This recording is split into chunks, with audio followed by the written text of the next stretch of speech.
fitiavina tsy anenjena intsony tsy andrarana ny safity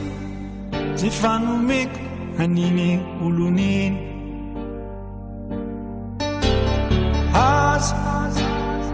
fosainao ny volonkodiny tondronao molotry ireo fananany faenoy ty fo mitempo fitiny ianao tsy tokony andara mampitomany anta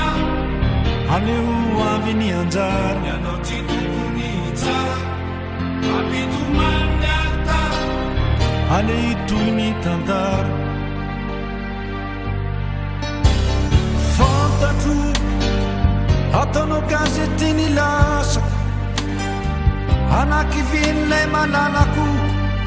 ianao tsy arava fitivitamanda nataoko fata fizaho tsy tonga lafatra le fahotana sy adalana zary